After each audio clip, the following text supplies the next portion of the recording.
Halo sobat berdealer dimanapun berada, kembali lagi di channel saya Jimmy Sinaga. Oke teman-teman, saya doa kesehatan kalian selalu terjaga ya.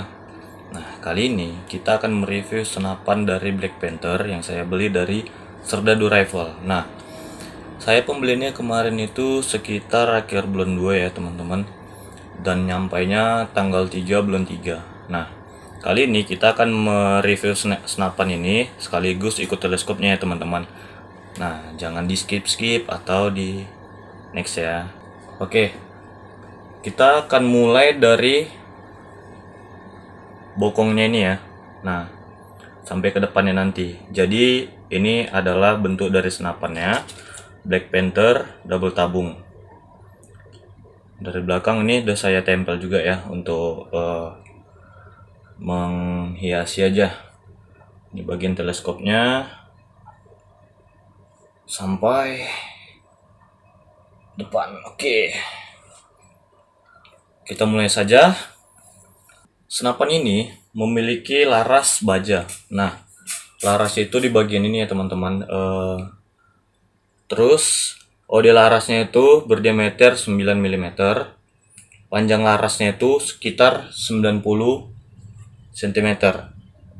Panjang juga ya teman-teman.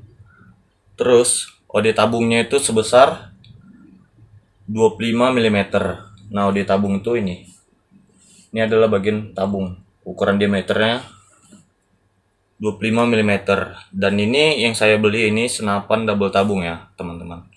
Oke, untuk OD tabungnya ini sebesar 25 mm ya diameternya teman-teman. Dan ini dua tabung.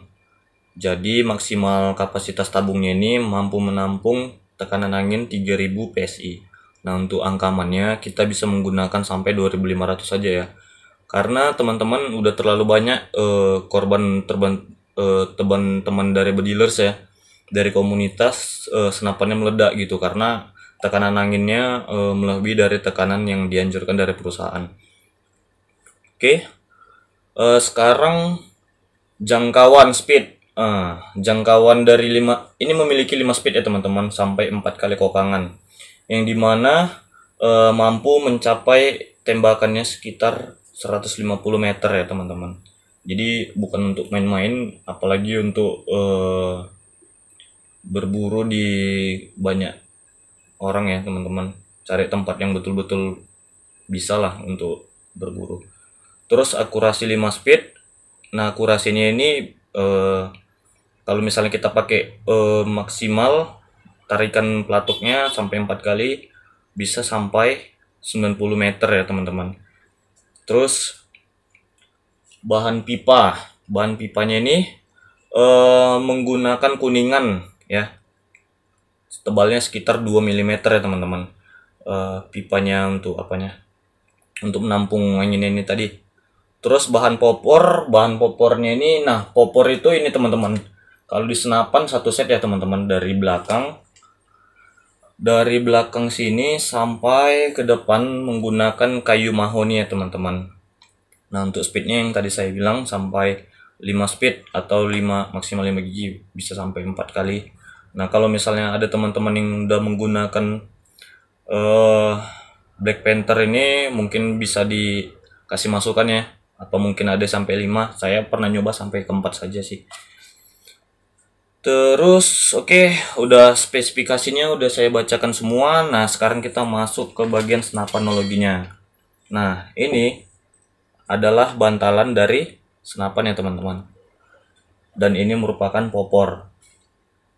Sampai kayu ini satu set. Tapi kalau di senjata api, dia itu namanya popor hanya di bagian belakang ini saja. Kalau misalnya saya salah bisa dimasukkan di kolom komentar. Untuk ini adalah bagian terpenting teman-teman. Pelatuk atau namanya trigger. Trigger ini tempat yang paling krusial ya. Jangan pernah teman-teman kalau misalnya ada yang punya senapan api ditempatkan di sini, apalagi pelurunya udah dimasukkan ya atau udah dikokang, itu sangat berbahaya. Jangan diarahkan ke orang, apalagi kepada penduduk ya, karena ini berbahaya, bisa menembus benda keras juga. Terus ini bagiannya di atasnya ada bagian chamber. Ini mono chamber ya teman-teman. Mono chamber ini ada juga lagi yang namanya chamber tumpuk. Chamber tumpuk itu ada 2 di atasnya. Jadi ini mono chamber dan ini bagian kokangannya. Terus nah yang putih ini kalau teman-teman ini adalah tempat masuk tempat dudukan mimis ya. Atau kemarin saya beli namanya single untuk mimis single shoot. Nah, di sini bisa masuknya satu-satu. Ada juga tempat dudukan mimis atau magazinnya yang full mag, dia sekali masuk semua gitu ya teman-teman.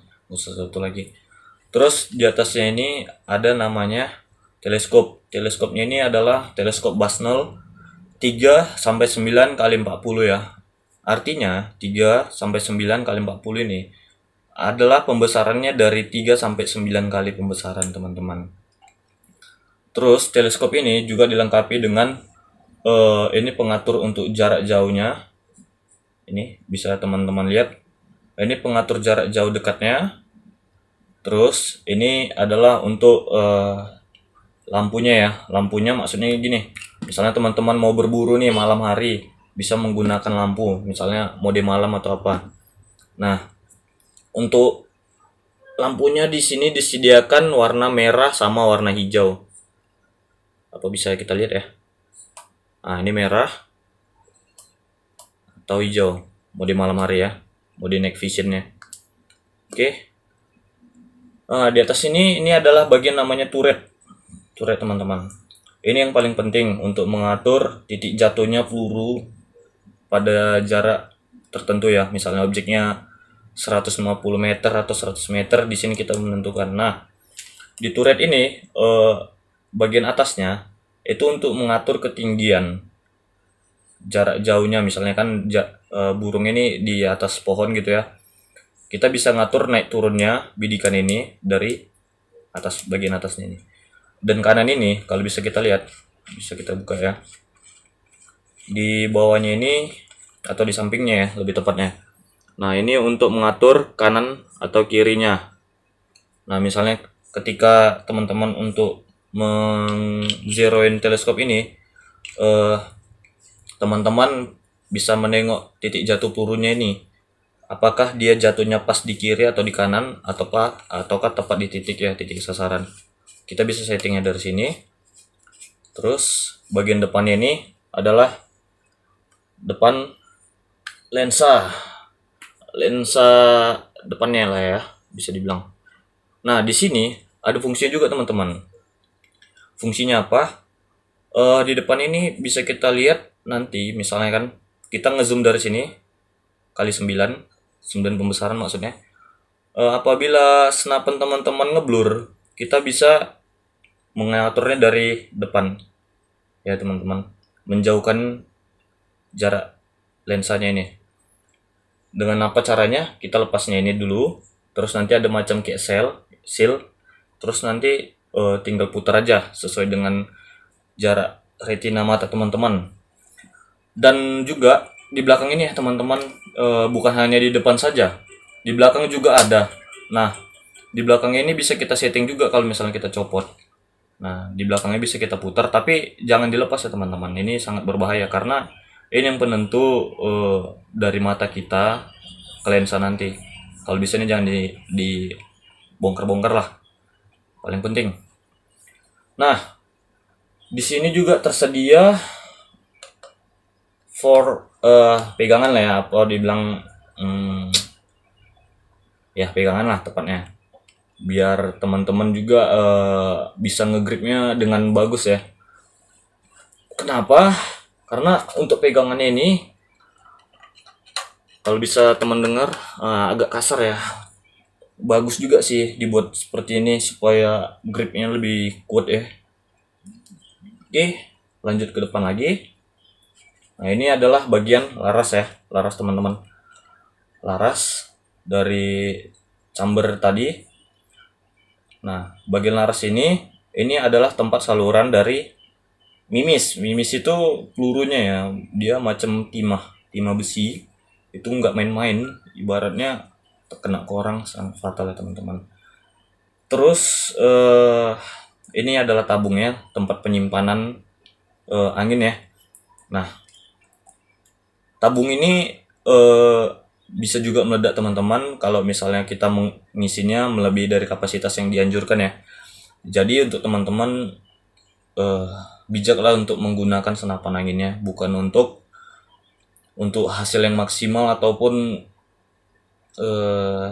biar dapat target yang jauh ya teman-teman, atau biar nggak capek lah gitu. Ini paling penting diperhatikan, jangan melebihi batas maksimal yang dianjurkan. Oke, lanjut ke depan. Nah, di depan ini ada visir ya, seharusnya ada 2 sih, ini satu sama yang di belakang dekat teleskop tadi, tapi udah saya lepas untuk tempat teleskop. Nah, visir, terus ada di bagian manometer teman-teman. Nah, manometer ini sangat penting untuk mengukur tekanan pada senapan ya teman-teman. Nah, di sini kita bisa lihat, sebentar kita arahkan kameranya. Nah, manometer ini bisa kita lihat teman-teman, ada jarum ya, jarum dan juga tekanan dari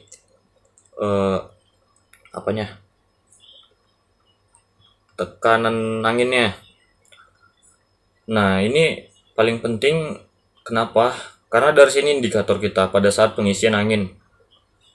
Apabila melebihi dari maksimum, itu sangat berbahaya teman-teman. Jadi kita ambil wajarnya ya. Misalnya maksimalnya 3000, kita bisa buatnya 2500 atau 2700 udah bisa lah teman-teman. Itu udah paling aman. Terus ini namanya kupler. Kupler ini adalah tempat memasukkan angin dari pompa penginputnya, bukan pompa sepeda ya teman-teman. Lebih amannya pakai pompa untuk PCP atau untuk senapan. Jangan coba-coba untuk yang lain, karena tekanannya udah pasti berbeda. Ini kupler, kalau kita buka nanti dia bisa tengok ya, seperti gambar yang di samping. Kupler ini adalah tempat penginputan anginnya nanti. Jadi teman-teman kalau misalnya ada kendala untuk masukkan angin kupler ini, saya akan buat reviewnya ya, atau tutorialnya lah untuk kendala yang pernah saya alami. Apa yang pernah saya alami ya, pada saat memasukkan angin dalam senapan ini, dia nggak masuk di pompa 2000, tapi di sini nggak masuk, masih tetap 200 PSI ya teman-teman. Nah, terus ini adalah peredam. Peredam ini adalah bawaan dari Black Panther-nya. Ini sebenarnya udah saya campur stiker juga ya, jadi stiker karbon biar agak lebih cantik juga teman-teman. Nah, untuk beratnya senapan ini berkisar 6-7 kilo ya teman-teman, jadi sangat berat juga. Jadi bukan untuk main-main juga teman-teman kalau misalnya mempunyai ini. Ya kalau memang hobinya berolahraga ya, untuk mengatih titik fokus, bijaklah menggunakan, bukan untuk ajang koboi atau tunjuk-tunjuk di muka umum, jangan, karena itu sangat berbahaya dan udah ada undang-undang juga ya teman-teman. Kalau memang mau berolahraga dan berburu, bijaklah berburu, karena kenapa? Ada undang-undangnya juga untuk hewan-hewan yang diburu. Ataupun untuk berolahraga lebih bagus juga, carilah tempat yang aman. Oke, sekian untuk review saya pada hari ini tentang senapan ya. Semoga teman-teman tahu juga bagian-bagian senapan ini dudukannya, dudukan untuk senapan atau mounting namanya. Itu aja untuk ilmu yang saya berikan tentang senapanologi. Jika teman-teman merasa ini bermanfaat untuk menambah wawasan, jangan lupa like, komen, dan subscribe. Dan selanjutnya saya akan nge-review, ini namanya fail size. Fail size ini untuk apa? Silahkan nonton di video saya selanjutnya. Terima kasih. Salam satu laras. Salam sehat.